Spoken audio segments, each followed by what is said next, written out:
Hello there, and it's very good indeed to be speaking to you at a time when most of us, I guess, would wish everything in the world was certain, where everything in the world was predictable, where everything in the world was controllable. We'd know then where we were. But it's wishful thinking rather than reality to expect such things. Recent events make that crystal clear. Let's go back a little in time to December 2019. I guess that then we thought that with the result of the general election, this would mean that the seemingly endless political writhing, political posturing around the Brexit event would soon be over. It was to some extent, but no sooner was it over that then came the warning and the reality of devastating storms which wrecked lives, which wrecked homes, which wrecked livelihoods, and which wrecked so many hopes. But then, and now, and it seems that for a great deal of the foreseeable future, coronavirus sweeps much of the world, leaving it in many places in lockdown, a pattern of life imposed upon us for our good, for the good of others, but the like of which very few of us have ever experienced before. A cloud of sickness, a cloud of distress, a cloud of worry hangs over so many nations, communities, and families. Some precious lives have been lost. Healthcare and other services are reaching breaking point. And an entire way of life, thought, I suppose, by many of us to be unassailable, is in tatters. Fears for the future, personal future, economic future, national future abound, and loneliness, isolation, and anxiety characterize the lives of millions across the world and in our local communities. But there, in the very heart of it, amidst all the mess, amidst all the worrying, amidst all the sufferings and inconvenience and darkness, are light and love. Light and love which nothing can extinguish.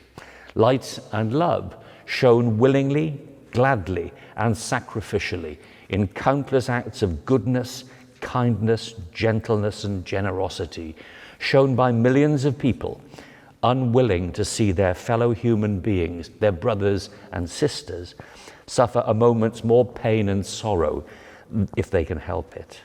They are demonstrating in doing this the things of the kingdom of God, things which lie at the very heart of the gospel of Jesus Christ and which echo the Old Testament prophets' call for justice and peace and harmony.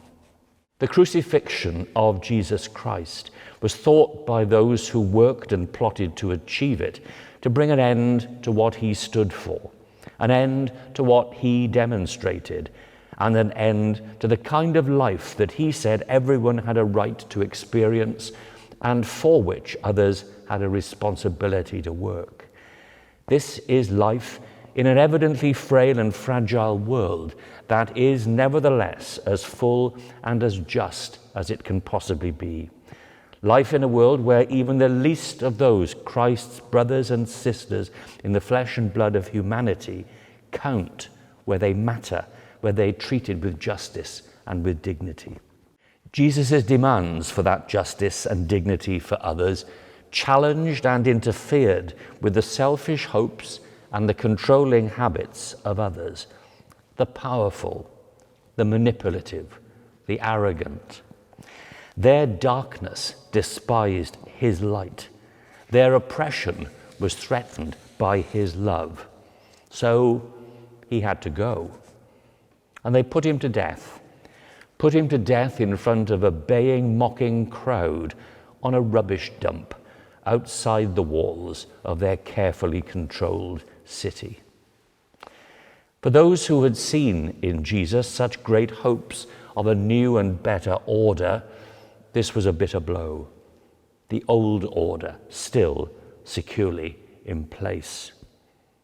But as history, I emphasize, not a fairy tale, tells us, something more was to come that showed that, after all, this old order was not forever. Jesus lived. Jesus lives. The reign of love wasn't and isn't quite so easily put aside. Easter is about facing down the darkness, seeking to call a halt to the pain, and pouring God's unstoppable love into the lives of the hurting and the vulnerable.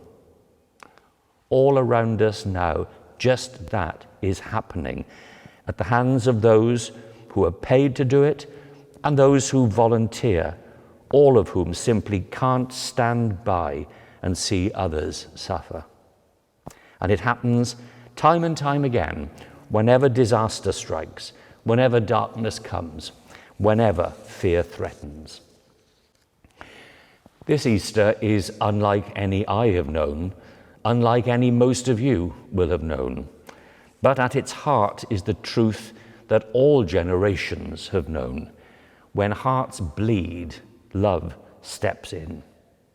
If your heart is bleeding, if you're hurting, if you feel threatened, alone, or anxious, I hope very much that you find assurance in the promise that countless people in countless different ways will always believe in you, will always care about you, and will always know that you matter.